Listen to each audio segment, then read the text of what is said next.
Bueno, ¿cómo andan amigos?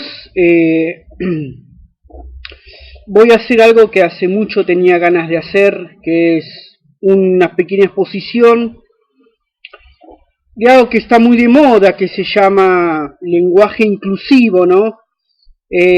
Bueno, una perspectiva un poco más realista de lo que realmente es esta porquería y unas ciertas definiciones para ver cuál es el fin de este pretendido lenguaje, ¿no? Bueno, es algo que está muy de moda, pero hay que definir exactamente qué es el lenguaje inclusivo, ¿no?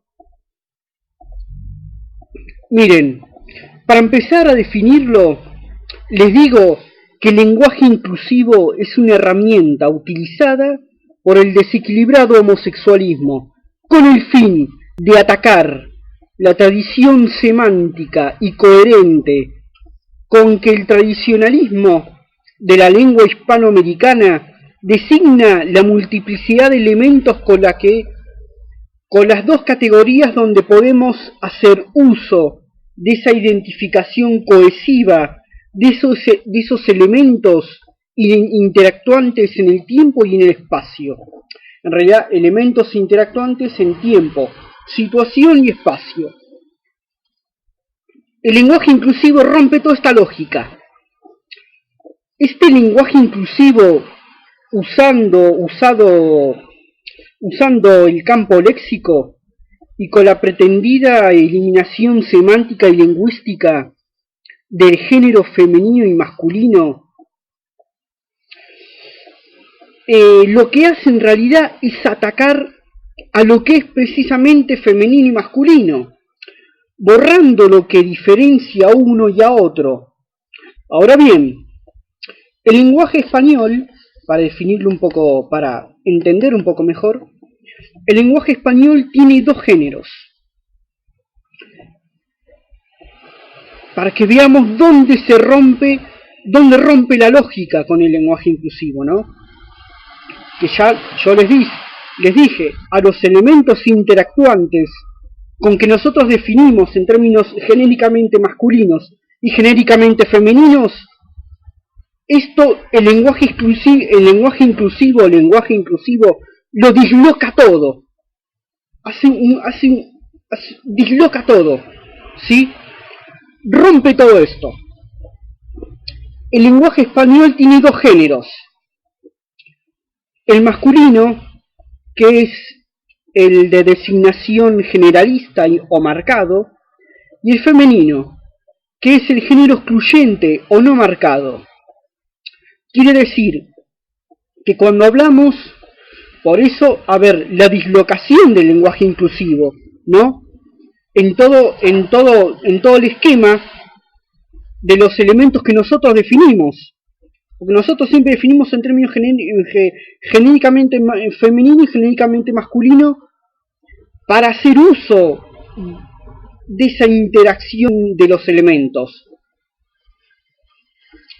Volviendo al tema, el lenguaje español tiene dos géneros. El masculino, que es la designación generalista o marcada, y el femenino, que es el lenguaje excluyente o no marcado. ¿Qué quiere decir?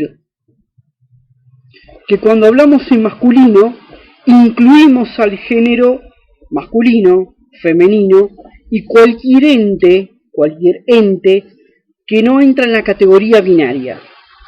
Por lo tanto, el desdoblamiento del decir en todo momento y bajo toda circunstancia, nosotros, nosotras, ellos, ellas, no es útil, porque entorpece el léxico lingüístico. Otros factores desequilibrantes de este pretendido lenguaje es el arroba o la X. Y estos, ni siquiera son factibles, porque no se puede leerlos.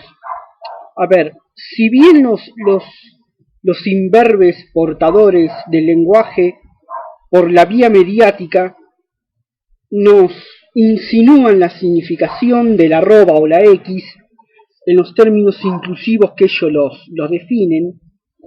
Pero si por ejemplo viniera un italiano a visitarme a mi casa, y yo le escribo con arroba y con X, no podría leerlo,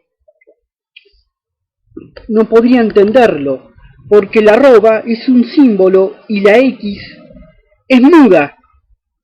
Entonces el tipo, en los términos normales o convencionales del uso de la lengua española, no podría entender lo que yo le estoy diciendo. Ese es un factor dislocante del lenguaje inclusivo, porque hace una negación de los genéricos, que es lo que define a los elementos interactuantes, con la cual nosotros designamos cada una de esas interacciones y cada uno de esas propiedades de esos elementos.